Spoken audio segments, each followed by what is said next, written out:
71 কখনো অন্য কোনো ইতিহাসের সাথে মিলবে না।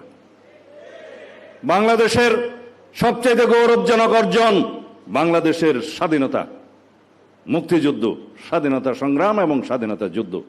বাংলাদেশের ইতিহাস, বাংলাদেশের স্বাধীনতা ঘোষণার ইতিহাস, স্বাধীনতা যুদ্ধের ইতিহাস, মুক্তিযুদ্ধ এবং বিজয়ের ইতিহাস, শহীদ রাষ্ট্রপতি জিয়াউর রহমানের ইতিহাস,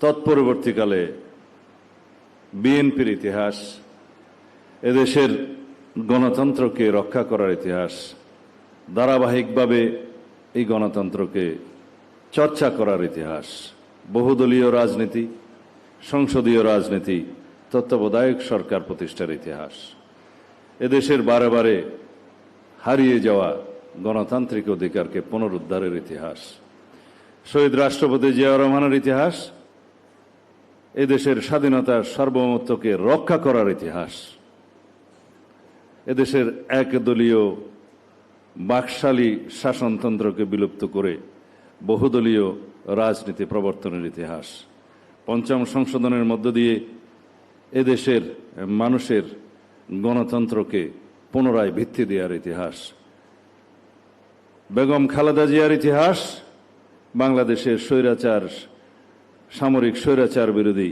আন্দোলন সংগ্রামে লড়াই করতে করতে এদেশের মানুষকে মুক্তি দেওয়ার ইতিহাস, গণতন্ত্রকে মুক্ত করার ইতিহাস। 1991-এর বিএনপির দায়িত্ব পালনের পর থেকে গণতন্ত্রের, সংসদীয় পদ্ধতির গণতন্ত্রের যাত্রা শুরু হয়েছিল। সেই যাত্রাকে অব্যাহত রাখার ইতিহাস দেশনেত্রী বেগম খালেদা জিয়ার ইতিহাস। অপরদিকে যারা বাংলাদেশের স্বাধীনতার একমাত্র চেতনার ধারক বাহক বলে দাবি করতেন, তাদের ইতিহাস বলি এবার। 1971 সালের 25শে মার্চ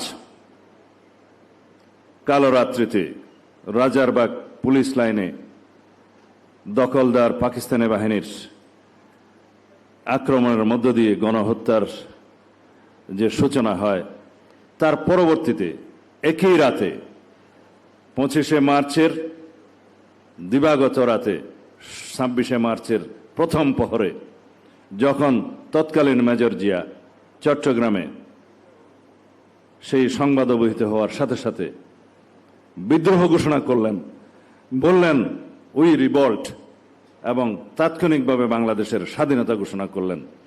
লেফটেন্যান্ট কর্নেল জানজুয়াকে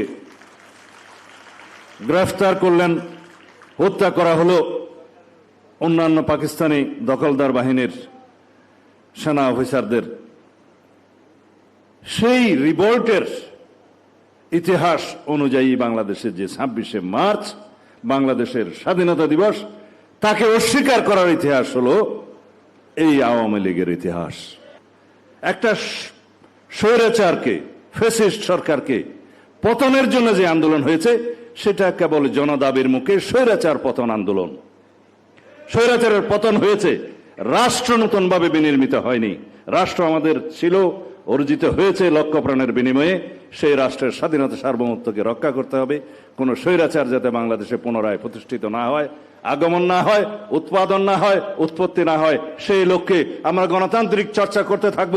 গণতান্ত্রিক সংস্কৃতির প্রবর্তন এবং চর্চার মধ্য দিয়ে, লালনের মধ্য দিয়ে আমরা সংসদে সেই সমস্ত সকল কার্যক্রম আলোচনার মধ্য দিয়ে, সমঝোতার মধ্য দিয়ে রাষ্ট্রকে এগিয়ে নিয়ে যাব। ধন্যবাদ আপনাদের সবাইকে।